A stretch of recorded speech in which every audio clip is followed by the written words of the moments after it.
분필이 없어.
오비탈에 대한 논의를 시작하기에 앞서 슈레딩거 파동 방정식이 적용되는 가장 기본적인 시스템인 파티클 이너 박스에 대한 얘기를 우선 해보도록 하겠습니다.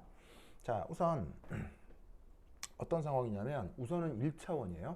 1차원인데 수직선 상에서 위치 0과 위치 L인 사이에서 이 질량 M을 가지고 있는 어떤 입자가 이 사이에서 존재할 수 있다고 치겠습니다. 그리고 이제 이 입자는 그 0에서 L 사이에서 움직일 때는 위치 에너지가 0인데 만약 0에서 벗어나고 혹은 L에서 벗어나려고 하면 무한대의 위치 에너지가 나타난다. 이렇게 한번 생각을 해보자고요. 그러면 무한대의 위치 에너지가 나타난다. 이것은 뭐냐면 바로 이런 영역과 이런 영역에서는 바로 입자가 존재할 수 없다.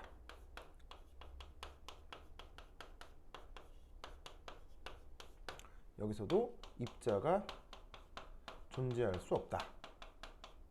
이렇게 가정을 한다는 뜻이겠죠. 그래서 이 입자가 0에서 L 사이에서만 위치 에너지가 0이다 라는 얘기는 이 입자가 0과 L이라는 이 영역 안에 갇혀 있다. 이렇게 이제 생각해도 좋겠습니다. 그럼 이 입자에 대해서 이제 슈레딩거 방정식을 한번 세워보도록 하죠.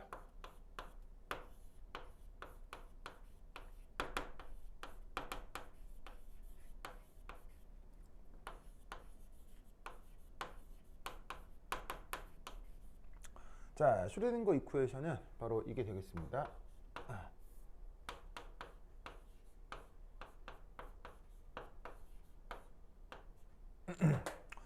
자, 뭐 아시다시피 여기에 있는 요 파이, 요거는 웨이브 펑션이고요.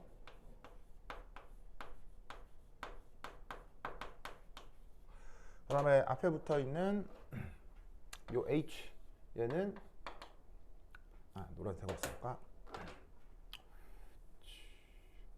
자, 이 녀석은 이름이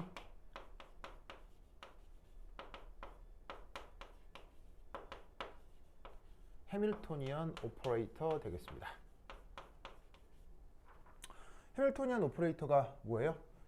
바로 어떤 시스템의 역학적 에너지, 그것을 알아내는 연산자죠. 그걸 이제 해밀토니안 오퍼레이터라고 하는데, 그걸 파동함수에다 연산을 하면, 자, 그 다음에 자, 이게 뭐냐? 그게 바로 그 시스템의 역학적 에너지가 되는 겁니다. 그리고 다시 원래 파동함수로 돌아온다 라고 생각하는 이런 역학 체계를 바로 슈레딩거의 파동 역학이라고 하고, 그 슈레딩거는 이 방정식을 제시하고 이걸 풀면 시스템 안에 있는 뭐 입자의 어떤 그 역학적 에너지를 구할 수 있다라고 제시를 한 겁니다. 그럼 뭐 이렇게 제시를 한 거니까 뭐 제시한 대로 따라가서 그 계산만 해내면 됩니다. 자, 그럼 이 해밀토니안 오퍼레이터가 어떻게 구성되느냐? 우선 이렇게 보죠. 자, 해밀토니안 오퍼레이터는 이렇게 마이너스 2n분의 h바의 제곱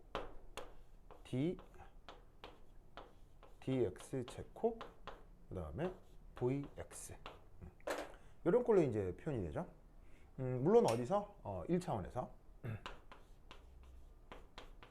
그리고 동시에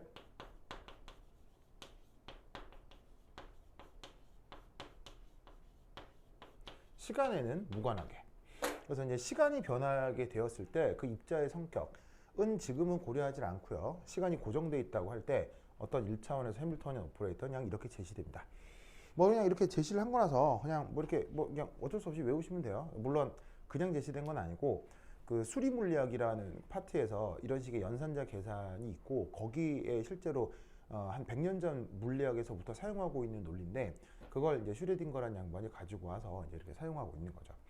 자, 뭐 어쨌거나 이 해밀토니안 오퍼레이터의 의미는 이렇게 생각하시면 됩니다. 바로 이 앞에 있는 이 부분, 얘는 바로 이제 운동 에너지를 구할 수 있는 운동 에너지 연산자 부분입니다. 왜 또 이제 거리에 대한 이계미방으로 표현되어 있느냐? 뭐 그거는 그냥 인정하고 넘어가도록 합시다. 아니면 연산자에 대한 역학을 새롭게 다시 공부를 해야 되니까 그냥 그러하다고 기억하시고, 그다음 이제 뒤에 있는 요거는 바로 이제 위치 에너지 연산자입니다.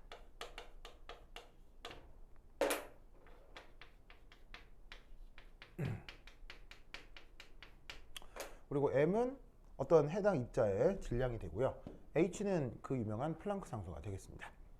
그래서 이 오퍼레이터를 여기에 있는 이 방정식에다가 고스란히 적용을 하죠. 자, 그럼 이때 어떻게 될 거냐? 얘를 그대로 여기에 써주시면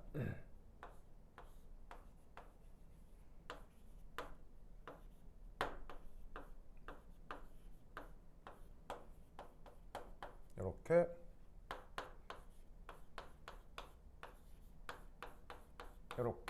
그리고 이렇게 되겠네요.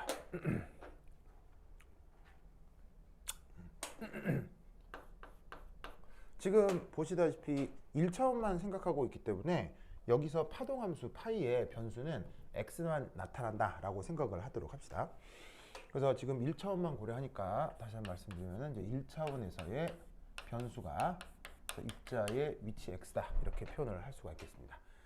자, 그럼 여기에서 얘를 이제 어떻게 풀어나가느냐인데요. 우선 이 방정식을 풀 때 이 상황을 잘 이해를 하셔야 돼요. 그 x가 0에서 l 사이까지는 입자가 존재할 수 있는데 0에서 보시다시피 미만이거나 l보다 큰 조건에서는 입자가 존재할 수가 없다고요. 그래서 I 입자가 존재할 수 없다면 파동함수도 존재하지 않겠죠. 자, 그래서 이제 이 조건에서 이제 우리는 어떤 생각을 해볼 수가 있느냐. 두 번째, 바로 x가 0보다 작거나 혹은 x가 l보다 더 큰 이런 조건에서는 그냥 이 파동함수 자체가 없다. 이렇게 바로 가정을 하시면 됩니다. 파동함수가 아예 존재하지 않는다는 게 바로 이 조건에서는 입자가 존재하지 않는구나. 이런 의미다. 이렇게 생각을 해주시면 돼요. 자, 그러면 이제 어디에서만 의미가 있을 거냐면 바로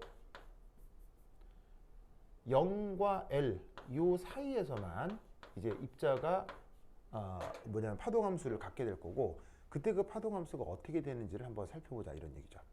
그런데 이제 이 모델 속에서 보시면 0하고 L 사이에서 입자의 위치 에너지를 0이라 가정을 해두었기 때문에 여기에 있는 이 조건에서는 바로 운동 에너지, 아니 위치 에너지 연산자, 바로 Vx가 어떻게 된다? 0이 된다. 이렇게 생각을 할 수가 있죠. 그래서 이게 원래 1차원에서의 그 파동 방정식이 될 텐데, 거기에서 0에서 L 사이에서는 위치 에너지를 0으로 이렇게 잡아주는 게 바로 저 파티클 이너 박스의 의미라고 보시면 됩니다. 그럼 이제 이 수식을 이제 간단히 하면 이렇게 바뀔 수가 있겠죠.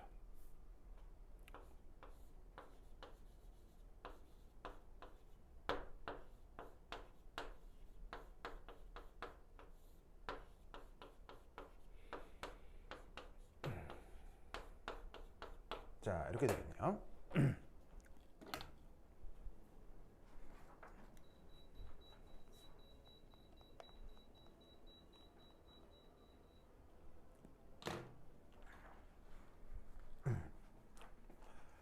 자, 그럼 이제 이 상황에서 이 방식을 이제 풀어 나가야 되는데, 자, 이 방식을 어떻게 풀 것이냐. 보시다시피 여기에 있는 그 파동함수 파이, 그 다음에 요 파이, 여기에서 이 미분 방식을 풀어야 되는데, 미분 방식을 구성을 보면 어떤 함수를 그 변수에 대해서 두 번 미분을 하면 원래대로 다시 돌아오고 어떤 상수가 이제 들러붙게 되는 거잖아요. 그래서 이제 이런 식의 미분 방식을 풀 때는 이제 그 함수 자체를 가정을 해주죠. 자, 어떤 식으로 가정을 하느냐, 뭐 이렇게. 자, 우선 이제 간단한 계산을 위해서 조금 그 상수들을 좀 치환을 해보도록 하겠습니다. 자, 그럼 이 상태에서는 이렇게 한번 치환을 해볼까요? 바로 d 제곱 파이 x dx 제곱은 마이너스 2me 오버 h 바이 제곱, 그리고 원래 파동함수. 그래서 여기 있는 뭐 에너지도 뭐 상수라고 할 수 있고요. 질량의 플랑크 상수도 상수니까 상수끼리를 이렇게 딱 묶었다. 이렇게 생각을 해봅시다. 그리고 이때 여기서 얘를 이런 식으로 편의상 여기서부터 여기까지 치환을 해보겠습니다. 그래서 이 부분을 이렇게 이제 치환을 한 거예요. 자, 그럼 이때 여기에서 뭐 이렇게 이제 생각을 하겠다는 얘기죠. 주어져 있는 저 K라고 하는 거를 바로 얘를 요로 치환했다는 얘기는 K를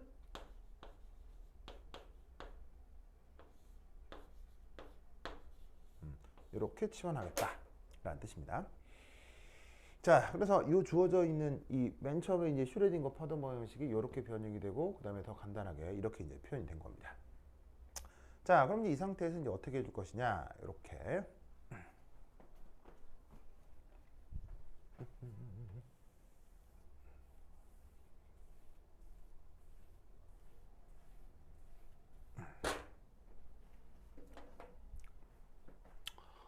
자.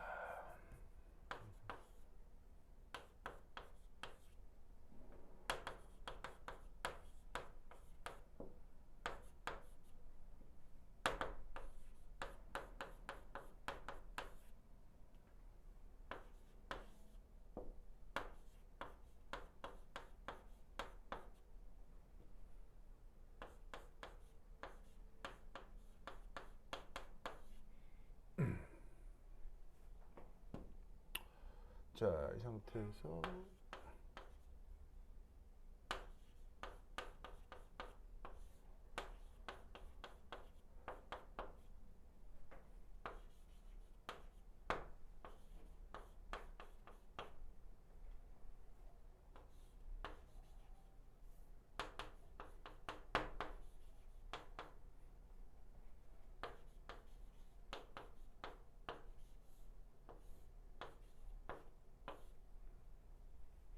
자, 그럼 여기에서 그 보시다시피 이 파동함수 파이를 이 k라고 치환을 했을 때 이제 성격을 좀 보면 그 주어진 함수를 x에 대해서 두 번 미분을 할 때 마이너스가 나오고 어떤 상수의 제곱에 다시 원래 파동함수로 돌아온다는 거죠.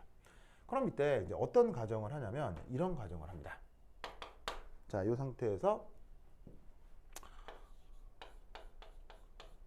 파이 x를 지수의 마이너스 람다 x 요거로 한번 가정을 한번 해보죠. 뭐 마이너스 빼도 좋고요. 그리고 여기서 앞에 상수가 조금 더 그래서 이 파동함수 a를 파동함수 파이를 어떤 상수의 지수함수의 마이너스 람다 x 요거로 한번 가정해 보도록 하죠. 자, 왜냐하면 이 방정식을 풀어야 되는데 방정식의 특성상 두 번 미분해서 원래 꼴로 돌아와야 되잖아요. 그럼 두 번 미분해서 원래 꼴로 돌아오는 재밌는 함수 중에 바로 요 지수함수가 있잖아요. 지수함수 같은 경우는 사실은 미분을 해도 원래 꼴로 돌아오니까 이렇게 여러 번 미분했을 때 원래 꼴로 돌아오는 것으로 지수함수를 생각해 줄 수 있다는 얘기예요. 자, 근데 이때 앞에 그 여기에 있는 요 a 그리고 혹은 이 램다 이런 것들은 다 지금 상수다라고 생각을 합시다. 그래서 지수함수 꼴은 지수함수 꼴인데 어떤 비례상수가 붙어 있는지는 알 수 없으니까 이렇게 a하고 램다의 비례상수를 이렇게 이제 부여해 보도록 하죠. 자, 그럼 이때 얘를 다시 여기 넣습니다. 얘를 다시 넣어서 두 번 미분하면 어떤 일이 벌어지는지 한번 살펴보자 이런 얘기죠.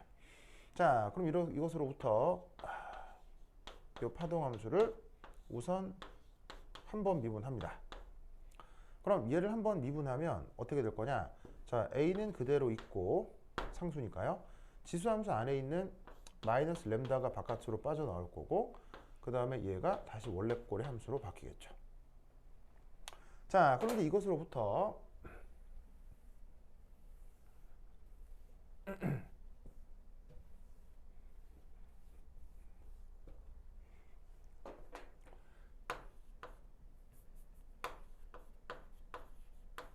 이 파동함수를 다시 한번 또 미분을 해보도록 합시다.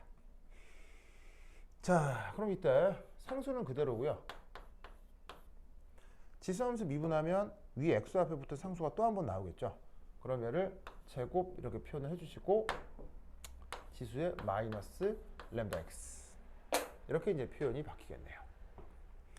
자, 그럼 얘는 어떻게 생각을 해볼 수가 있냐면 바로 여기서부터 요만큼 뭐가 될 거냐면 바로 원래 파동함수 파이 x가 되었겠구나. 이렇게 생각을 해볼 수 있다 이런 말이죠. 맞죠? 그럼 이때 여기서 원래 지금 이 슈레딩거 파동 방식을 파티클 이너 원디 박스에 적용했을 때의 우선 가정은 두 번 미분하면 마이너스 k제곱의 파이 x 이런 꼴이 된다고 했잖아요. 그러니까 이게 결국 뭐냐면 마이너스 k제곱의 파이 x가 돼야 되는 거다 라는 걸 알 수 있다 이런 말이죠. 자, 그럼 이 상태에서 뭐하고 뭐가 일치해요? 여기에 있는 마이너스 k 부분하고 여기에는 람다 제곱이 일치하게 되죠. 자, 그럼 이때 여기서 알 수 있는 사실은 저기에 있는 램다가 바로 플러스 마이너스 i k 이렇게 된다는 걸 알 수 있겠습니다. 그래서 램다가 두 가지 방식이 나타나는 거죠. 바로 ik인 경우도 있고 마이너스 ik인 경우도 있고. 그래서 이때 여기서 우리는 어떤 생각을 해볼 수가 있냐면 바로 두 번째 파이 x는 어떤 상수의 익스포넨셜 마이너스 ik 혹은 어떤 상수의 이렇게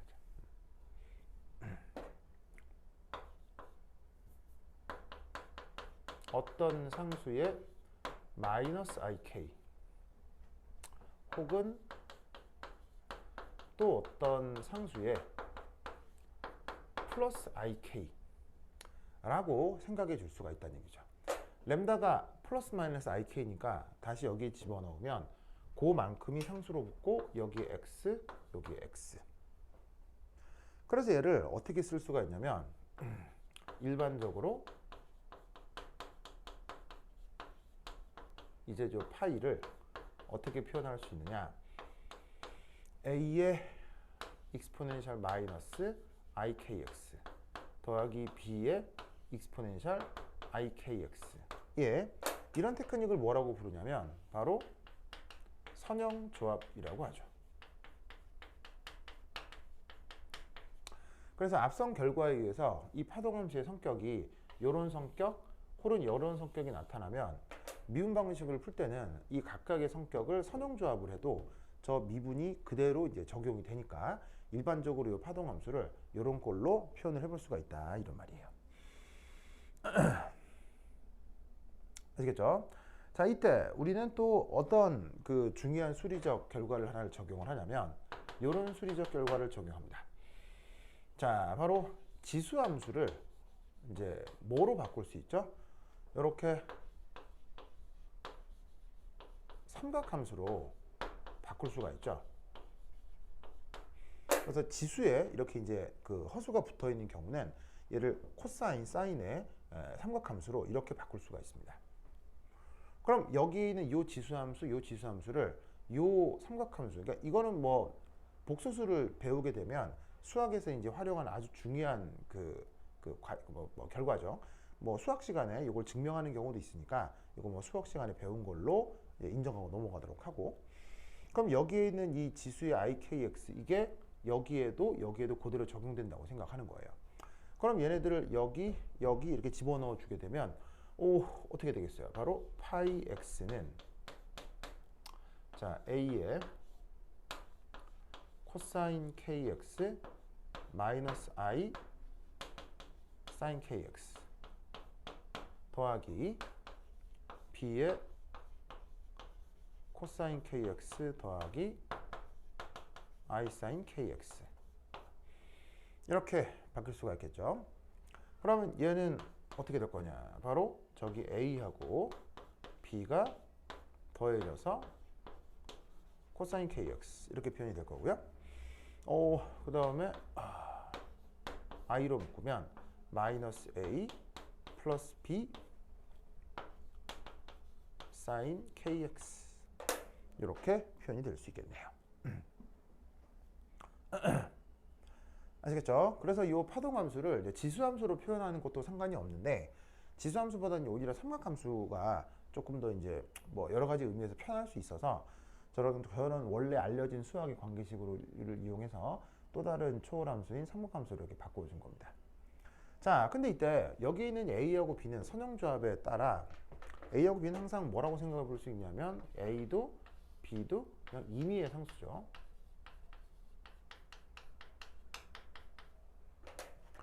그러니까 그 임의의 상수를 이렇게 표현해도 이렇게 표현해도 얘 또한 그냥 임의의 상수가 되는 거예요.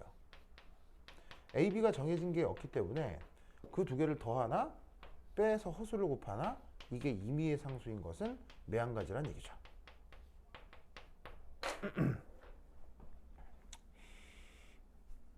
아시겠죠? 그래서 이 상태에서 우리 이제 어떤 생각을 해볼 수가 있냐면 이렇게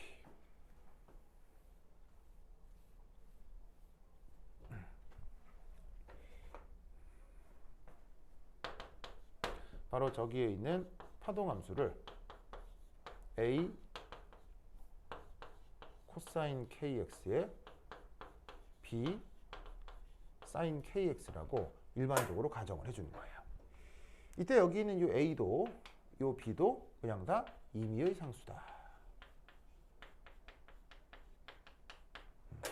요리 생각해 주시면 되겠습니다. 자, 그럼 이때 여기서 이 a 코사인 kx, b 사인 kx라고 임의로 두고 이제 여기에는 이 파동함수에 대해서 조금 생각을 해볼 텐데 어떻게 할 수가 있냐면 이런 거죠. 이 파동함수가 중요한 거는 아까 x가 미만이고 0보다 미만이거나 x가 1보다 큰 조건에서 파동함수가 0이 돼야 되는 거죠. 그리고 이 0과 L 사이에서 파동함수가 이런 성격을 가져야 되잖아요. 그런데 이제 중요한 건 이 파동함수는 수학적으로 항상 어떻게 정의가 되느냐? 바로 well defined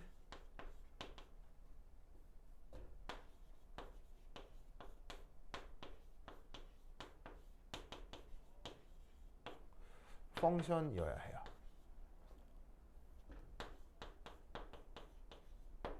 자, well defined function 혹은 잘 정의된 함수의 의미가 뭐죠?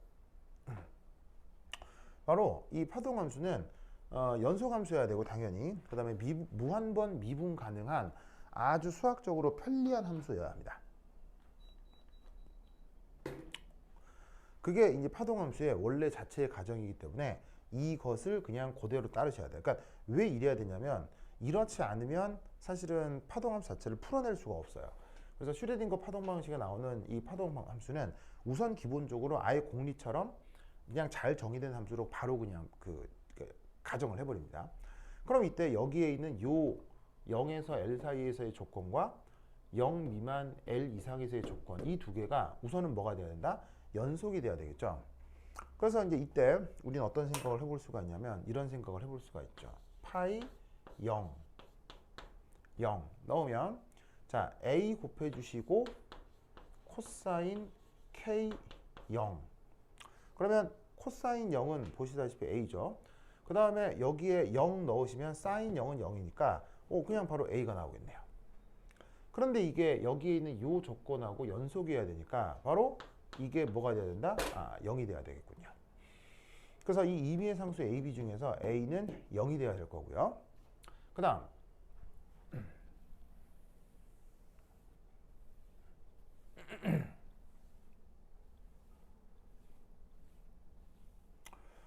자, 저기서 이 X자리에다가 L을 또 넣어봅시다. 그럼 이 파동함수에 L을 넣는다는 얘기인데 그럼 A가 0 됐으니까 이쪽은 이제 생각할 필요가 없고 자, 여기에 L을 넣어주시면 B sin KL 이렇게 표현이 되겠죠. 근데 이 또한 어떻게 돼야 되냐면 L 이상에서 계속 0이 돼야 되니까 이 또한 0이 돼야 됩니다. 자, 그럼 이때 여기서 이걸 0으로 만드는 방식을 생각을 하면 바로 여기 있는 B가 0이라고 해도 이게 0이 되는 거죠. 그런데 앞서의 상수 A가 0이 돼버렸기 때문에 B마저 0이 돼버리면 함수 자체가 아무런 의미가 없죠. 그래서 이 B는 어떻게 된다? 주어져 있는 함수의 의미상 이놈이 0이 될 수는 없는 노릇이라 이런 말이에요. 얘도 0이고 얘도 0이면 그냥 계속 0이잖아요. 그럼 계속 0인 함수 뭐 그거 가지고 우리가 뭘 할 수 있겠어요? 아무런 의미가 없으니까 얘를 0이라고 둘 수는 없겠죠. 그럼 여기서 알 수 있는 사실은 뭐다? 이 부분이 0이구나. 그럼 여기서 우리는 뭘 알 수 있다? KL이 N 파이. 자, 그걸 한번 다시 생각을 해보면 여섯 번째 자, 이렇게 쓸 수 있고요. 중요한 건 여기서 n이 어떻게 되냐는 거예요. 자, 우선은 이 n이 원래 의미대로라면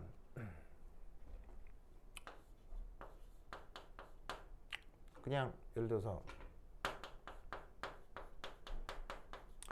수리적으로는 이 n은 그냥 모든 정수면 되는 거죠.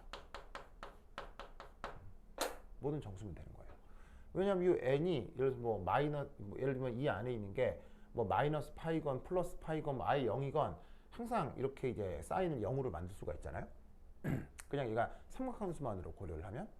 그런데 이때 재밌는 건 K도 L도 양수란 말이에요. K는 어떻게 정의가 된 거냐면 이렇게 양수로 정의가 되어 있거든요. 루트에다가 플랑크 상수를 나눈 거니까 이 K라는 값 자체가 양수예요. 그리고 L이라고 하는 게 뭐냐면 0보다 큰 어떤 양의 어떤 위치값이라고요. 그러니까 여기에 있는 K도 양수고 L도 양수니까 그럼 여기서 주어져 있는 이 N은 정수는 정수인데 양수값의 정수가 돼야 되겠죠. 그래서 이 경우 이 n은 바로 1, 2, 3으로 표현되는 자연수가 나타난다 이런 말이에요. 그래서 이와 같은 조건을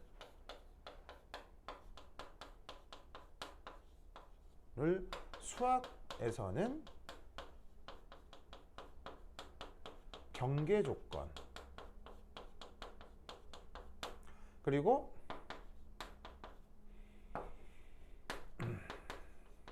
물리학에서는 양자수라고 하는 거예요. 그래서 수학에서의 경계 조건이 물리학에서의 양자수다 이렇게 생각하시면 되는 겁니다. 즉 경계 조건을 뭐 영어